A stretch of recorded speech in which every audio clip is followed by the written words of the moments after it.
Woi, ngelamun mulu. Bentar lagi maghrib, tak kesambet loh. Hah? Enggak, ini gue kaget aja. Ternyata ada pocong cewek yang bisa ngeludah. Dan kalau kena, katanya kulitnya bakal langsung melepuh dan gak akan bisa sembuh. Namanya pocong wedon. Tapi sebenarnya ada cerita sedih di balik teror yang dia lakukan. Masa sih? Jadi dulu di sebuah kampung, lahirlah seorang anak perempuan cacat bernama Winda. Naas, ibunya menghembuskan nafas terakhirnya setelah mengalami pendarahan hebat. Kasian. Tak lama, Mbah Trejo, dukun yang terkenal sakti di kampung itu, mengatakan bahwa Winda akan mendatangkan kutukan bagi kampung tersebut. Kok gitu? Winda pun tumbuh dewasa, namun para penduduk membencinya. Ia selalu dihina karena tinggi dan cara berjalannya yang tak wajar. Ia juga sering ditimpuk batu, sebab sejak ia lahir, kampung tersebut dilanda kemarau panjang yang mengakibatkan petani gagal panen. Parah. Masih percaya begituan? Sampai suatu hari, Mbah Trejo menghasut warga untuk menumbangkan Winda ke Dewa Gunung. Karena kalau tidak, seluruh kampung akan celaka. Winda pun dibawa secara paksa, kedua kakinya dipatahkan. Lalu ia menjemput ajalnya setelah Mbah Trejo menancapkan keris tepat di jantungnya. Tapi sebenarnya itu cuma akal-akalan Mbah Trejo aja yang ingin menguasai ilmu tengkorak geni, di mana syarat terakhirnya adalah mempersembahkan gadis yang berusia di bawah 17 tahun. Jangan bilang. Semenjak lahir, Mbah Trejo sengaja menyebarkan rumor miring tentang Winda. Belum lagi, kemarau panjang di kampung tersebut adalah ulah jin jahat Mbah Trejo sendiri. Ngawur. Arwah Winda yang tak terima itu pun menuntut balas. Ia berubah menjadi sosok pocong wedon setinggi lebih dari 2 meter, yang bisa terbang melayang dan mulai meludahi sisi kampung termasuk Mbah Trejo, hingga tidak ada satupun orang yang tersisa. Dan kini, kampung tersebut menjadi kampung mati. Astaga, lihat, kok kamu masih rebahan sih? Kamu gak siap-siap? Itu cowok udah mau berangkat loh. Cela pergi dulu ya, Ma. Dah. Elliot tiba-tiba gak enak badan, Ma. Elliot, kamu tuh udah enak tinggal duduk manis dianterin papi lo naik helikopter. Dulu, Mama harus buka mata jam 4 pagi sebelum ayam tetangga berkokok. Ngapain, Mah? Bangun candi, ya ke sekolah. Buset. Mama tuh dulu harus jalan kaki 20 km, Elliot. Melintasi hutan belantara, menyeberangi sungai yang banyak buayanya. Bukan ente, Wisnu, sini. Oh, salah, sorry. Studio lu di mari, membelah lembah, mendaki gunung tertinggi di Himalaya. Wow, amazing. Kadang kaki Mama keseleo, dipatok ular sawah, kejebur got, dipalak preman, dikiu-kiuin abang jamet. Tapi apakah Mama bolos sekolah? Enggak, Elliot. Mama tetap usaha masuk. Dok, iki koran hari ini opo? Itu semua Mama lakuin demi apa? Demi orang tua Mama, demi mbahmu. Tanggal piro iki? Ya udah susah payah banting tulang cari duit buat sekolahin Mama mahal-mahal. Alah, opo to, Dok? Jok bojo ae. Wes lali ta. Wong bapak yang bonceng kamu naik sepeda motor bebek langsung turun depan sekolahan kok. Bapak!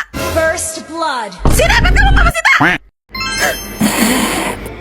Sedih banget ya. Kalian kenapa nangis? Nih, Cia. Kita lagi nonton film Up kok. Kalian tahu nggak kisah di balik film kartun Up? Enggak, Axel. Sebenarnya kakek tua yang bernama Carl itu juga udah koit. Serius? Jadi Carl tumbuh besar dengan Ellie dari kecil hingga dewasa. Mereka pun jatuh cinta, memutuskan menikah dan menua bersama. Tapi karena masalah medis mereka tidak dikaruniai anak. Walah. Sampai suatu hari, Ellie jatuh sakit dan menghembuskan napas terakhirnya. Carl yang sangat kehilangan pun menjadi depresi dan mulai mengganggu ketenangan sekitar. Waduh. Dinas sosial tidak tinggal diam, mereka pun terutama untuk menjemput Carl ke panti jompo dan mengambil alih satu-satunya rumah yang merupakan kenangan antara Carl dan Ellie. Carl yang sangat terkejut mengetahui hal itu, panik dan mengalami serangan jantung mendadak, kemudian menyusul Ellie pergi dalam tidurnya. Tapi di filmnya kita hanya melihat Carl bangun keesokan harinya, dan pada saat dinas sosial ingin membawanya, ia malah melepas balon dan menerbangkan rumahnya ke langit. Sebenarnya itu melambangkan jiwa Carl yang sedang mencari cahaya menuju akhirat. Dan Russell, bocah laki-laki yang muncul secara tiba-tiba, bukanlah seorang pramuka, melainkan malaikat pelindung yang mempunyai misi untuk menghantar jiwa Carl ke surga demi mendapatkan sayap. Itulah alasan mengapa Russell betul-betul bersikeras walaupun Carl mengusirnya terus-menerus. Pantesan. Tujuan akhir mereka adalah air terjun Paradise yang mana sebetulnya merupakan surga. Dan Carl hanya bisa ke sana jika ia meninggalkan masa lalunya. Itulah sebabnya ia melepaskan rumahnya dan memilih tinggal di air terjun Paradise untuk selamanya. Aneh, padahal bahan jualan kita lucu-lucu, kok nggak laku ya? Iya, Cia juga sampai capek loh. Live di TikTok 3 jam gini, boro-boro ada yang beli, yang nanya-nanya aja sepi. Sabar ya Cia, demi nilai tugas praktek ekonomi kita. Mana yang nonton cuma 1? Serius, nama akunnya Elliot Stophold. Semangat ya, Cia. Aku akan selalu mendukungmu. Bantuin kita dong kok, please. Ada ide gak? Kemarin sih lewat FYP mas-mas ganteng jual mati gitu. Rame banget loh. Cia tahu tuh yang suka digombalin sama penonton sampai mas-masnya salting kan? Yoi, puluhan kah yang nonton live mereka. Kalau gitu... Kok perasaan gue gak enak ya? Woi bro, lu nganggur kan? Nih. Lu aja, gue gak bakat dagang. Lo mau video coba pas baru belajar jalan gak? Udah, kalian cewek-cewek istirahat dulu Gi, makan dikatin serahin aja ke kita. Kok Cia agak khawatir ya, Celo? Tuh kan? Kok kamu diam aja sih, Axel? Ada yang beli nggak? Kamu juga Elliot, kenapa malah tidur? Ngantuk. Aduh, ternyata modal tambah ganteng aja nggak cukup. Lo. Kenapa kok? Lihat ya nonton. 17.000. Bentar. Gua udah booking video, ayo. Ini 33 juta dari mana, woi? Coba kita tonton siaran ulangnya deh.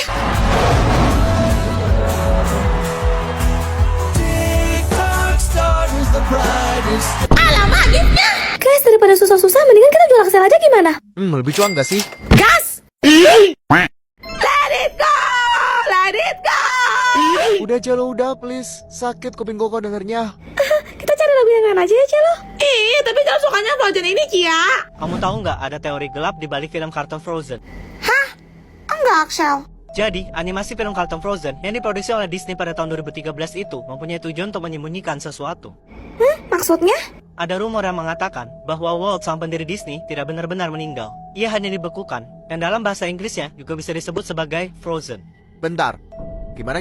Tunggu, bukannya Walt Disney didiagnosa menderita kanker palu-palu? Terus koin pada bulan Desember tahun 1966 kan? Iya, konon sebelum Walt Disney benar-benar menghembuskan napas terakhir, tubuh dan otaknya diawetkan dengan cara dibekukan.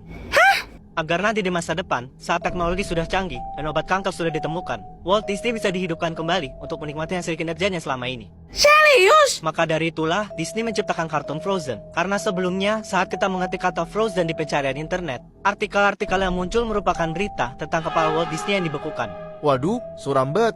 Dan benar saja, sejak film kartun Frozen dirilis, teori konspirasi kelam mengenai Walt Disney yang dibekukan pun tenggelam. Digantikan oleh animasi kartun Frozen yang ceria, lucu, menarik, dan menyenangkan. Berarti cuma itu cuma buat tutupin kalau... Masih belum ada yang datang ya? Nggak sia-sia gue berangkat habis imsak. Ku sebelah kam. Ya, keduluan Axel dong. Alas cepet lo. Puasa nggak usah ngajak ribut deh. Geser. Umur duduk di sebelah lo aja. Enggak, gue mau duduk sendiri. Di, orang pelit kuburannya sempit. Bodoh amat. Kalau Celo mau duduk depan meja gue aja deh. Dasar caper. Ih, Celo kan ketua kelas, lo jangan duduk di sini, udah apa-apa, serba gampang. Aklumin aja lah, dia kan ketua kelas yang gak ada paindahnya. Enak aja, wakil ketua kos tuh maka berat lo beban dan tanggung jawabnya. Lo kerja apa coba? Itu... Celo mana Celo? Coba duduk di sebelah Celo. Cia, sini Cia. Syukurlah masih kosong. Kamu tenang aja, udah Celo jagain kok tempat duduk kamu. Makasih Besti, kamu yang terbaik. Anak-anak, sekarang catat jadwal pelajaran baru di papan tulis ya. Senin MTK IPA PKN. Duh, Cia nggak bawa kacamata lagi, buram amat ya. Celo lihat dong. Loh Celo, tulisan kamu kok jadi jelek gitu sih? Nggak tahu nih, Cia. Sebulan di bulan nggak nulis, tangan Celo jadi kaku gini. Emang kamu aman, Cia? Aman dong, Cia kan sekretaris kelas. Tulisan Cia pasti udah terjamin cantik sama estetik nih. Cia tunjukin. Loh, kok tulisan Cia jadi kepala sendiri sih? Malah lebih parah dari Celo kamu. Duh, tremor lagi. Guys, minta kertas sama pinjem pulpen dong. Aku lupa bawa. Yes, nggak mau dong.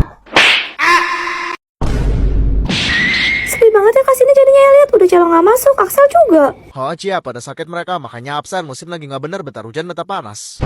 Hai, daripada itu, mendingan kamu mulai cari kelompok deh. Hari ini kita ada pelajaran kesenian. Kalau Celo nggak masuk, otomatis kamu juga nggak bawa warna dan kamu bakal dihukum. Matang, iya ya. Duh, udah pada penuh pula. Ais, kamu udah dapet kelompok? Belum sih, soalnya di kelas ini tuh kayaknya nggak ada yang pantas deh sekelompok sama aku. Bentar, jangan bilang kamu nggak masuk kelompok aku. Sorry ya, tapi aku tuh nggak level deket sama anak orang miskin kayak kamu. Mendingan aku sendiri. Hah? Cia salah apa ya? Ais, songong banget sih lu, belagu bener jadi orang, masih utuh ditawarin. Kamu tenang aja Cia, nggak usah khawatir, ada aku. Nih Cia.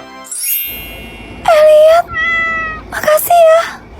Apaan tuh nggak ada merek itu? Masih lebih mewah dan mahalan punya aku. Enak aja sekata-kata lu, lihat juga belum sembarangan. Tim Cia. Ngapain dari penampilan aja udah nggak meyakinkan. Udah jelas aku lah pemenangnya. Oke, sekarang Cia mau buka set art warna Cia. Wah, ternyata dalamnya kayak gini, guys. Ada beberapa ruangan gitu, dan ini isi sekat pertama. Ayo kita cek isi sekat keduanya. Kayaknya udah lebih banyak deh. Tuh, jadi makin penasaran deh sama isi sekat ketiga. Kira-kira kita dapat apa ya, guys? Wah, terakhir Cia mau buka sekat keempat nih. Isinya kayak gini.